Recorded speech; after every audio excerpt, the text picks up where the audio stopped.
আজকে আমরা এমন এক গল্পের গভীরে যাব যেটা শুধু একটা দেশের গল্প না, এটা আসলে আমাদের সবার মানে পুরো মানব সভ্যতার গল্প। তো চলুন শুরু করা যাক এই অসাধারণ যাত্রা। একটু ভাবুন তো, হাজার হাজার বছর আগের একটা পৃথিবীতে আমরা দাঁড়িয়ে আছি। আজকের এই আধুনিক শহর, রাস্তাঘাট কিচ্ছু নেই, আছে শুধু রহস্য, আগুন আর মানুষের দেখা প্রথম স্বপ্নগুলো। তো আমরা ঠিক কতটা পেছনে যাচ্ছি? আমরা যাচ্ছি হাজার হাজার বছর অতীতে। এটা প্রাচীন ইরানের গল্প, এমন একটা সভ্যতার গল্প যার শেকড় সে যে কত গভীরে ছড়ানো তা আমরা দেখব। ভাবতে পারেন, প্রায় 25,000 বছর আমরা ঠিক সেই সময় ফিরে যাচ্ছি, মানে বরফ যুগের একেবারে শেষের দিকে। সেই সময়টা কেমন ছিল তাই না? মানুষ থাকতো ছোট ছোট দলে, সারাদিন শিকার করত, আগুন জ্বালিয়ে নিজেদের রক্ষা করত, আর একটু একটু করে শিখছিল কিভাবে এই কঠিন প্রকৃতির সাথে লড়াই করে আবার ওর সাথেই মিলেমিশে টিকে থাকতে হয়। কিন্তু দেখুন, মানুষের ধর্মই তো শুধু টিকে থাকা নয়, এগিয়ে যাওয়া, তাই না?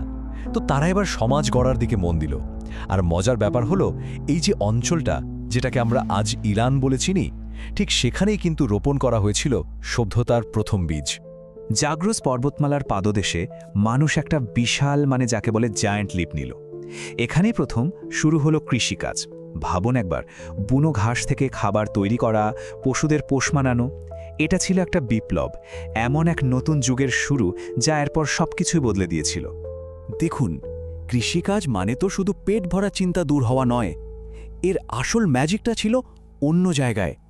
এটা মানুষকে দিল স্থিতি, একটা জায়গায় থিতু হওয়ার সুযোগ। আর যখনই মানুষ একটু স্থির হতে পারল, তখনই সে শুধু বেঁচে থাকার বাইরেও চিন্তা করার অবকাশ পেল। আকাশ দেখল, তারা গুনল, সোজা কথায় স্বপ্ন দেখতে শুরু করল। সময় তো আর থেমে থাকে না। দেখতে দেখতে সেই ছোট ছোট বস্তিগুলোই একদিন বিশাল সব শহরে পরিণত হলো। আর তারপরেই মঞ্চে প্রবেশ করল ইতিহাসের এক বিশাল চরিত্র, আকেমেনীয় সাম্রাজ্য। প্রায় 2500 বছর আগের কথা। এই সাম্রাজ্য যিনি গড়ে তুলেছিলেন, সাইরাস দ্য গ্রেট, তিনি কিন্তু শুধু একজন দিগ্বিজয়ী শাসক ছিলেন না। না, তার পরিচয় তার থেকেও অনেক বড়। তিনি ছিলেন একজন দার্শনিক, একজন স্বপ্নদ্রষ্টা। একবার শুধু সময়টা ভাবুন, সেই যুগে যখন এক রাজা অন্য রাজ্য জয় করত, তখন বিজিতদের সংস্কৃতি, তাদের ধর্ম সবকিছু ধ্বংস করে দেওয়াই ছিল নিয়ম। ঠিক সেই সময় সাইরাস এক অবিশ্বাস্য এক বৈপ্লবিক ধারণা নিয়ে এলেন। তিনি বললেন, সবাই নিজের ধর্ম পালন করতে পারবে, নিজের সংস্কৃতি ধরে রাখতে পারবে, মানে ধর্মীয় স্বাধীনতা আর সাংস্কৃতিক সহনশীলতা। আজকের দিনে আমরা যেটাকে হিউম্যান রাইটস বা মানবাধিকার বলি, তার প্রথম বীজটা কিন্তু সেখানেই বোনা হয়েছিল। কিন্তু এই অসাধারণ সভ্যতার গল্প কি শুধু বড় বড় ভাবনা বা রাজনীতির মধ্যেই আটকে ছিল? একদমই না। তারা যা কিছু তৈরি করে গিয়েছিল, তার সাক্ষী আজও মাথা উঁচু করে দাঁড়িয়ে আছে। এই সাম্রাজ্যের আসল পরিচয় যুদ্ধ বা শাসনে নয়, তাদের ঐতিহ্য এর চেয়েও অনেক অনেক বড়।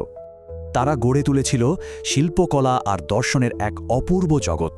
আর এই জগতের সবচেয়ে সেরা নিদর্শন কোনটা জানেন? তাদের স্বপ্নের নগরী পার্সিপোলিস। আজও যদি সেখানে যাওয়া যায়, এর প্রত্যেকটা স্তম্ভ, প্রত্যেকটা পাথরের খোদাই করা দেয়াল যেন ফিসফিস করে সেই গৌরবময় অতীতের গল্প বলে। কিন্তু একটা প্রশ্ন তো আসতেই পারে, তাই না, যে আচ্ছা, এ তো হাজার হাজার বছরের পুরনো একটা গল্প, এটা নিয়ে আজ কথা বলার কি দরকার? আজকের দিনে এর প্রাসঙ্গিকতাটা ঠিক কোথায়? তাহলে এই গল্পটা আজ এত গুরুত্বপূর্ণ কেন?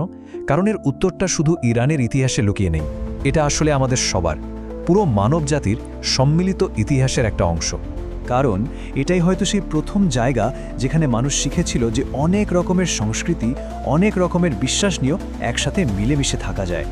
এখানেই মানবাধিকারের প্রথম ভিত্তিটা তৈরি হয়েছিল। এটা আমাদের অতীতের সাথে একটা জীবন্ত সংযোগ। আর সবচেয়ে বড় কথা, এটা আমাদের শেখায় কিভাবে জ্ঞান, সংস্কৃতি আর ধর্মকে সম্মান করতে হয়।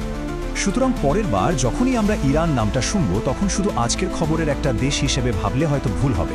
বরং এটা মনে রাখা দরকার যে এই নামের পেছনে লুকিয়ে আছে হাজার হাজার বছরের এক জীবন্ত ইতিহাস, যে ইতিহাসটা শুধু ইরানের নয়, আমাদের সবার।